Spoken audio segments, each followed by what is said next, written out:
Hey, this is Jamey from Stonemaier Games, and today I'm going to talk about my favorite mechanism in the new Marvel Dice Throne. Marvel Dice Throne. I've been waiting for this for a long time. I love Dice Throne, and I love Marvel, so I wanted to try out this Kickstarter version, which includes 8 total heroes.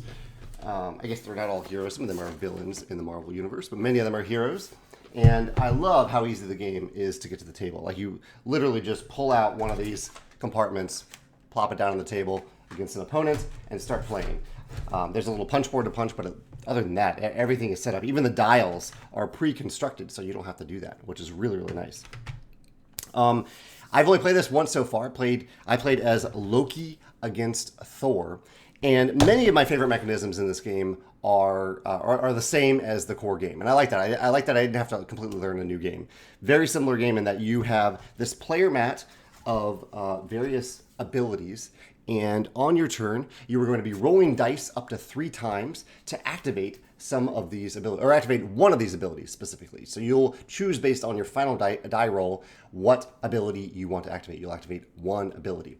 And you have a deck of cards that you can draw from, that you can play at certain points in your turn. And the dice as well. The dice are custom dice that are really beautiful. They're fun to roll. It's fun to try to roll into some of the stronger abilities.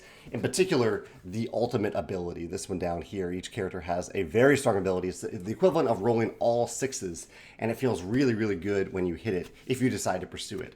I hit it, I think maybe twice in our game. But once for sure, maybe twice, and it felt incredible to do that. But my favorite aspect of the game, and I love all that, I'm actually going to focus on one thing that I think is different than the original version, but I can't exactly remember. It might be in the original, but I can't remember it. And so I'll mention it as my favorite, possibly new mechanism in Marvel Dice Throne, and that is the upgrade cards, which are in the original. I know there are these upgrade cards. So basically, you can play one of these cards, and you place it on top of your mat to make an ability better. So this one might say, let's see if I can find an example here. So Confuddle. Here's Confuddle. And here is also Confuddle on your mat. So you have Confuddle over here. You have normal Confuddle, and you have upgraded Confuddle. And you can play this on top of that to permanently upgrade that ability. It makes Confuddle itself stronger. And there are 2 elements of this that I think are really clever. One is just the idea of progression, that you get better.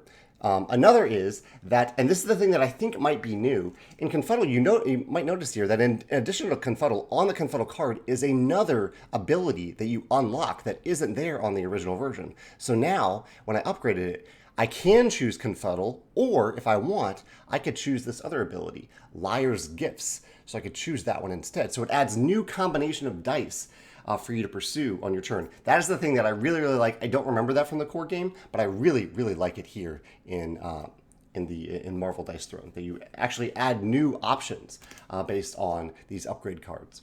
The other thing that I think is particularly clever, and this was present in the base game, is that you might notice that, let's see if I have any other examples. Yeah, all of these are level 2 upgrades. There are level 3 upgrades as well. And if you draw a level 3 upgrade, because this is a random card draw, you can play a level 3 upgrade. You don't have to place it on top of a level 2 upgrade. Rather, you can play a level 3 or a level 2, and if you want to play a level 3 on top of a level 2, you get a discount based on the cost of the level 2 card. So it makes the level 3 card easier to place, but it isn't a dead card sitting in your hand as you're waiting to draw a level 2, which I think is clever. You can still play a level 3. But in particular, I love the addition of the new action options here. It feels really good to add another option to your board that you can consider as you're rolling dice.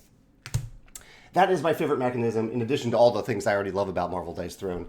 I'd love to hear your thoughts in the comments below. If you have a favorite hero so far, I found that I enjoyed Loki because I enjoy being like a little sneaky in games, but I don't know if it's a character, like I love the design of it, but I don't know if the level of sneakiness, especially when I'm targeting one specific other person, I don't know if that felt great for me. Just personal preference, nothing about the design at all. Like, it definitely felt like Loki. I definitely felt as sneaky as Loki. But I'm going to try a few other characters to see if I have a favorite. But I'm curious what your favorite is so far and why it fits with your gaming personality. Let me know in the comments below. Thanks.